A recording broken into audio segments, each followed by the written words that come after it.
তুমি খাও, আমরা পরে বানাইও খাইতে পারবো। তাহলে আমি আর একদিনও কষ্ট করে রুটি বানাম না দেখি। একটা রুটির আসে আমি প্রতিদিন গ্যাস খুয়াম। আসসালামু আলাইকুম, আশা করি ভাই বোনেরা সবাই ভালো আছেন। আজকে দেখেন বাইরে সকালবেলা বৃষ্টি হইতেছে, বৃষ্টির শব্দে কিন্তু চলে আসতেছে। আমার তেমন একটা শরীরটা ভালো না, ওই যে সারাদিন কাজ বাজ করে না, রাত হলে বুকে ব্যথা, একটু তো ঘুমাতে পারে না, এপাশ ওপাশ করতে পারে না। তো ডাক্তার বারবার বলে দিয়েছে একটু রেস্টে থাকবেন, কোনো কাজ করবেন না। এখন ওইটা পারতেছি না বোধ হয়, যার কারণে রাত হলে ব্যথাটা অনেক বাড়ে। তারপরে যাই হোক, সকালবেলা উঠতে হয়, নামাজ কালাম করতে হয়, বাচ্চা কাচ্চা থাকলে নাস্তা করতে হয়, ওর আব্বু আছে এখন বাসায়, তো সব কিছু মিলে একটু তাড়াতাড়ি উঠছি। তখন বৃষ্টি ছিল না, চান এই অবস্থা। এখন এদিক দিয়েও পড়তেছে, এদিক দিয়ে সমানে বৃষ্টি আসতে আছে।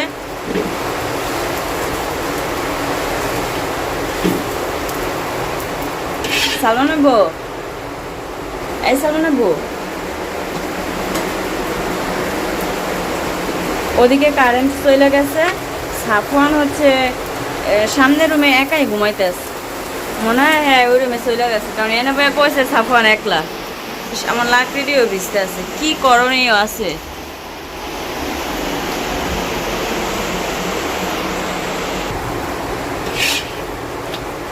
আর এই সকালবেলা উঠে তাড়াতাড়ি করে হেল লেগে রুটি বানাইতে নিলাম, কারণ সালমানের আব্বু কখন এভাবে শুয়ে বসে দিন কাটা নাই, আমার বিয়ের পরে আমার চোখে পড়ে নাই। এখন সে হচ্ছে দিনের দিনে অসুস্থ হয়ে যাইতেছে, ঢাকাতেও যাইতে পারতেছে না আমার কারণে, যে এত অসুস্থ। তারপরে এত কাজ একলা কীভাবে করবে। সাফওয়ানও দিনের দিন এখন সে ভালোই জ্বালানি শুরু করে দিছে। হ্যাঁ, তুমি কই গেছিলা? পলিথিন দিয়ে দিলাম, অনেক চাপা দিতে হইব কিছু দিয়া, আনলে আমার লাকড়ি ভিজে যাইব, বুঝছো? কোনটা? আর একটু নিচে নামাই দিই।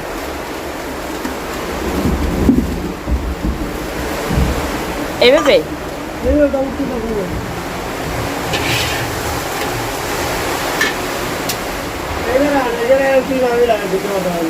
কি টিন না বাড়িওয়ালা হচ্ছে কি আসলে খারাপ না, এটা একটু আটকাই দাও, যাতা দিলেও ইয়ে লাগে, ব্যথা লাগে। বাড়িওয়ালা আসছিল, বাড়িওয়ালা বলে গেছে যে শারমিন তুমি এত কষ্ট করবা না, ওই যে বাড়িওয়ালার আঙ্কেল আবার অনেক টিন আছে, বলছে একটু টিন দিয়ে দিন রে, কিন্তু টিন আবার জেনে রাখছে এই ঘরে মানুষ বাড়িতে নেই, চাইলে আমাকে ঘরের ভিতর দিয়ে যায় হ্যাঁ টিনগুলো বাইর করা যায়, কিন্তু কি দরকার আছে, নাও খায় নাও, ধরো। দেখছেন একটু একটু করে পানি গড়াই গড়াই কই আসছে, এরপরে চিন্তা লাগে কই থেকে পানি কই যায়। দুধের প্যাকেট দাও, আন্দি গুন্দি কিছু চোখে দেওয়া যায় না। তোমার কি মনে হয় ওই আছে পুডিং দিলে পুডিং থাকবো? জেনে জেনে কাট দিচ্ছে না, ওই দেখছোই। হ্যাঁ, এই সাইডটা পুরোটাই। আচ্ছা বাদ দাও। হ্যাঁ এ লেগে, হ্যাঁ এই পেন তরকারি এমনি দুই ঘরে কোনে আনো, সকালে দুপুরে খাম একজনেরটা দিয়ে, রাইতে খাম একজনেরটা দিয়ে, আর ভাত আমি রান্না অনেক। সর দরজা আটকা।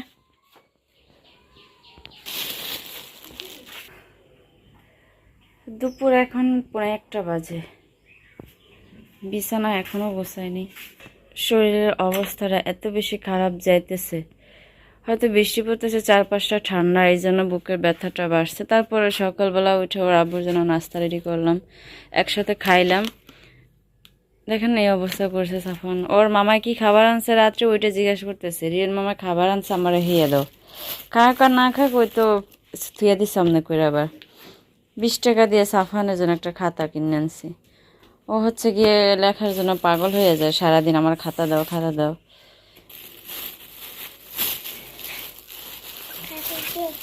ডিম নিয়ে আসছে খালি, আজকে ডিম রান্না করব।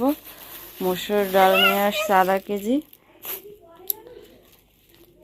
তারপর হচ্ছে লবণ নিয়ে আসছে 1 কেজি। আচ্ছা, এখন আমরা ঘর দর গোছাতেই হবে একটু একটু করে, এখন আর শুয়ে বসে থাকা একদমই সম্ভব না। আইতেছি দিমো অনেক কলম। এই হচ্ছে আমার ঘরের অবস্থা। না কাজ করতে এখন আমার এত বেশি ভয় লাগে, আমি মানে কিভাবে যে বুঝাম আপনাকে, এই সমস্ত কাজ রেখে জীবনে আমি এত টাইম পর্যন্ত শুয়ে থাকতাম না। সকালে এই শুয়ে থাকতে থাকতে আমি কিন্তু দুপুর বাজায় দিছি, কোনো কিছু বুঝে না, যেভাবে পানি ওইভাবে জমে রয়েছে, দেখেন নাই নিচে কিচ্ছু করে নেই। এত শরীরের অবস্থাটা যে খারাপ। আর ওর আব্বু তো বারবার ঘরে আসে আর বলে আমার ঘরে পড়ানি টিকে না, আমার এরকম এলোমেলো ভালোই লাগে না, কি করবো কোন। তোমারে আজকে আমি সারাদিন এই বৃষ্টির লেগে কোনো কাজ করে শান্তি পাই নাই। সারাদিন ঘরে পানি কাছে কাছে দিন পার করে দিচ্ছিলাম। আমারে এরপরে আমি কি করলাম, বৃষ্টি যে থামছে দুপুরে পরে রান্না বসাই দিছি। দুপুরে আমরা কোনো রকমের সে মায়ের দেওয়া চাল ভাজা, ওইটা গুঁড়া ছিল, একটু একটু করে চিনি দিয়া পানি দিয়ে গোলায় গোলায় খাইয়া বিকেলবেলা রান্না করছি। বৃষ্টি থামছে তারপরে লাকড়ি চুলাটা একটু সামনে এনে তারপরে রান্না করছিলাম। আর এখন প্রায় সন্ধ্যা হয়ে গেছে। সাফন এই সন্ধ্যাবেলায় কি শুরু করছে যে ও দাঁত ব্রাশ করবে, তো বালা কথা ওর মতো করে পেস্ট লইছে। তোমারটা ভিজাও বাবা,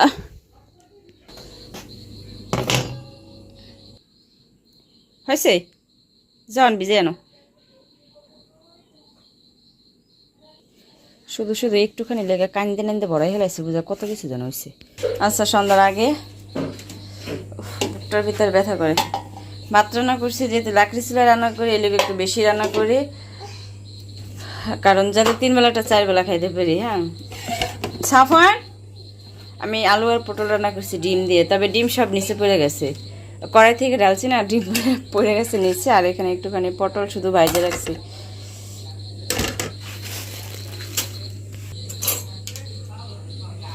বাবা, ডিম কাইটা তারপরে 4টা ডিম, একটা সাফওয়ান শুধু খাইছে সিদ্ধ ডিম, আর বাকি 3টা ডিম আমি অর্ধেক অর্ধেক করে তবে এইভাবে করে কাইটে রান্না করছি। তো ধনিয়া পাতা ছিল না, যার কারণে ধনিয়া পাতা দিতে পারিনি, জিরা গুঁড়া করে দিছি। সাফওয়ান, সাফওয়ান,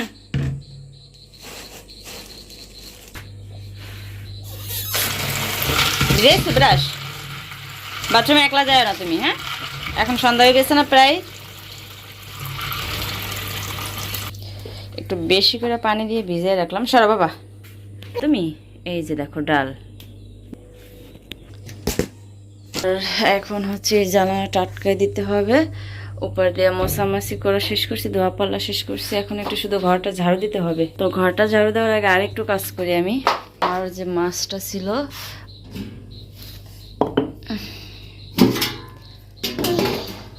এখনো জেতা, সেই মাছটির একটু পানি ছাকতে হইব, পানি ছাইকে লবণ মাখায় রাখি।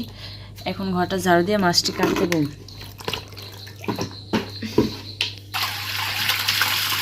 সাবধান, সরো সরো সরো, এই পড়িস না।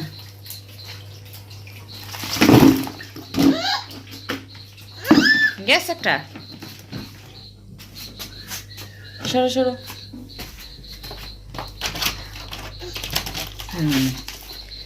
উঠাইছি। এই সাফওয়ান, একলা যাও কে?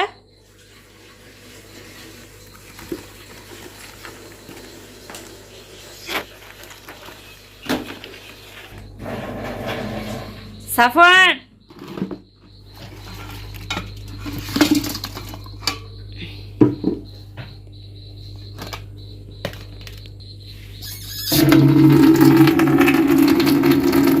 এটার ভিতরে আমি আমার আরো কয়েকটা আইটেমের মাছ আছে যেগুলো কাটতে পারি না দেখে খাইতে পারি না, আর আজকে ডিম আইনা ডিম রান্না করছি। বাইরে এসো তুমি, একদম ফ্রিজের ইতে ডিপের মানে ধোঁয়ায় বরফের ধোঁয়া বের হইতেছে এরকমের, একদম ঠান্ডা লাগতেছে। তো যাই হোক, ওই যে ওর আগে একদিন বাজার আনছিল, তখন ঢেলা মাছ এনে রাখছিল, সেই মাছটাও কাটতে পারিনি, অসুস্থ ছিলাম এই জন্য। আর আমি যে মাছটা আনছিলাম সেই মাছটাও কাটা হয় না, মা যেটা দিছিল আর কি, ওই মাছটা ওইভাবেই রয়েছে। আর এই যে ইলিশ মাছগুলো এইভাবে রয়েছে, কাটা থাকলে এতদিনে প্রায় খাওয়া শেষ হয়ে যেত। তো আজকে ভাবছি যে রান্না বান্না শেষ বা এখন একটু ফিরে আসি, তাইলে ভিজায় রাখি, শুধু একটু ঘরটা ঝাড়ু দেবে, যে ময়লা দেখেন না, ঝাড়ুটারও সব কিছু এলোমেলো। সাফওয়ান বের আছো তুমি? এই মাছগুলো আজকে কাইটে ফেলাম।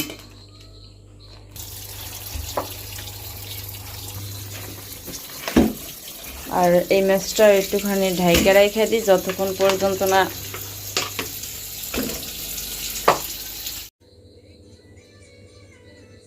একজনে মোবাইল দেয় ক্যামেরা সাউন্ড কমাই দিয়ে হয়ে যাবে। কই মাছ এই সন্ধ্যার আগে কারণ বাজে গেছে প্রায় 8টা। কই মাছগুলো ই করে রাখছি, লবণ দিয়ে রাখছি, ওহনও পাতিল ভাঙে গেলাইতেছে আমার। ইলিশ মাছগুলো কাটা শেষ করছি, ওখানে আমি ঢেলা মাছটা কাটতে নিয়েছি। তো এই মাছগুলো তার বেশি কাটতে সময় লাগে না, ছাই লাগে না। কই মাছগুলো কাটতে গেলে এটা কি ঢেলা মাছ কয়টা রে? হ্যাঁ, হাতও থাকবো না, এরপরে আবার কাটতেও সময় লাগবে। ঢেলা মাছ আর ওইটা এটা যে মা দিছিল এই মাছটা ইলিশ মাছ ওটাও যাইছে আলাদা আলাদা রাখছি। কোমর ব্যথা হয়ে গেছে ওটা, কোমর ব্যথা হয়ে গেছে গা। কোমর থাকলে ব্যথা হয় তাহলে ইস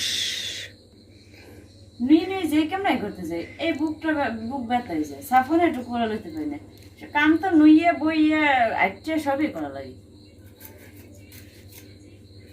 নিয়ে নিয়ে কাম লে চেষ্টা করবো কেন? ওটা কাট কর, ওটা তো আষ্টমি আমি ফালাই দিছে। খালি শুনে কাংসা ফালাই দিয়ে মাছ কিন্তু ডুম করে লাইবা মাছ কাম না কেন? এটা একটু বড় না, এটার ভিতরে বড় পাও না। আমার মনে করছে সব কিছু করে দিয়েছে, তারপর কয়েক এটা কেমন করুম? মাছকে ফাড়া দিন না মাথা না কেমনে থাকবো? আনামিরা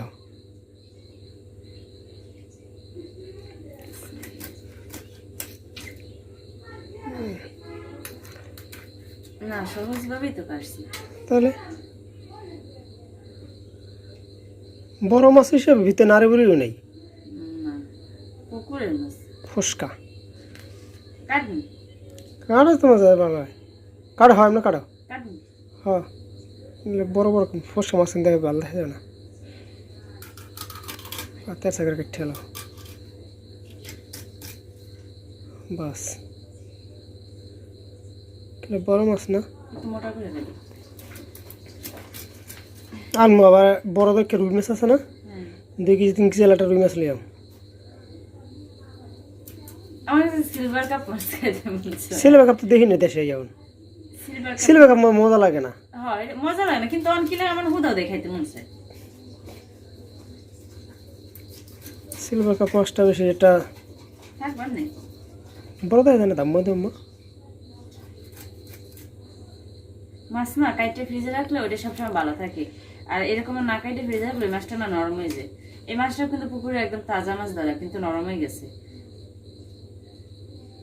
আমার মানে কি কয় এই মাছ আরো আগে কাটা হয়ে যেত, খালি শরীরটা এত খারাপ আসছিল। কিন্তু আজকে তাও কিন্তু রাইতে বসে কাটতে, বুঝেন দিনের বেলা একটু একটু করে কাজ করতে করতে সারাদিন পার করে দিই। মাথাটা খুব বড় বেটা, ও বাবা ফুলাই দিয়ে দেয় আর আসে। হ্যাঁ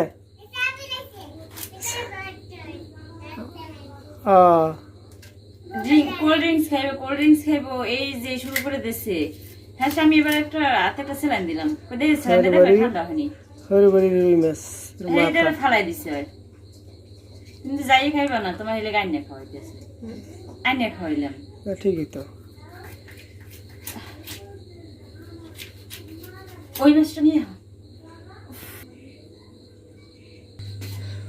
ও মাছ কই মাছ লাপাইস না রে, দেখ এহে নদী ফালায় এ কই মাছ এদি এহেনো লাফায়। হায় কোন সময় বিকেল বেলা লবণ মাছ এ লেক করবা কেমনে দেহানো লাফায়, বুঝলাম না কাহিনী। পারমান লইও ধরো ধরো তোমার কই মাছ, ধরো ধরো তোমার কই মাছ। এই পানি খালাও কলে পানি পরে একদম সোলো, কি যে অবস্থা এরকম সোলো পড়লো তোমার পানি পুনি সব। পলিথিন লো, পলিথিন তো নাই। আচ্ছা সব বালতি তো ল, একটা ধোয়া দিয়ে রাখবে না রে। তাহলে না আলাদা আলাদা দিয়ে লাই আমার বাসা লাগবে বেটা। ইলিশ মাছ ভাজার লাগে একটু লবণ, হলুদ, আন্দাজ মতো দিয়ে আবার একটা বেশি দিয়ে পরে আবার যেন না খাওয়া যায়।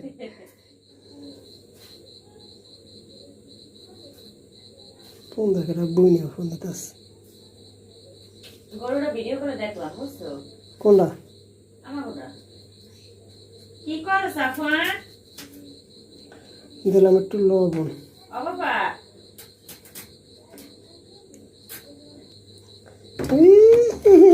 মোবাইলে যাই না আবার।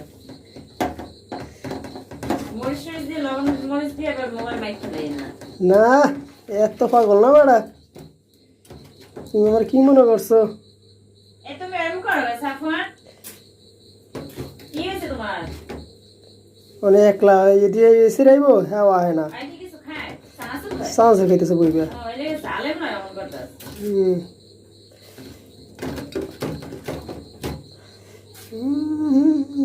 আল্লাহ রে আল্লাহ, দিছি মরিছি ফির, বাদাম আছে বেশি মরিচের সমস্যা নেই। দিছি মরিচ। যাকাল্লাহ মাশাল্লাহ, দেহি আল্লাহ ভরসা।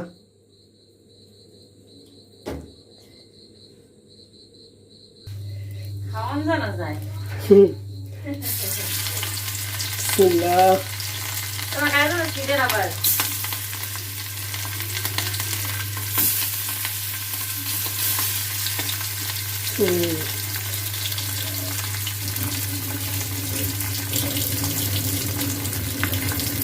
কত গ্যাস বাড়াইছো? কাটতেছে কই মাছ। সবরি মাছ কাটায় সোজা করে এই দিছে ধরা জানা ইসলে আমি যেতা হ্যাঁ করে কেমনে? কত এই পারে তো বড় করি, কতক্ষণ ওই পারে বড় করি। মাছটা বাবা তোমার মাছে আমার কত টাকা? কি আমার মাছ হইতে আছে কি সুন্দর ভাবে।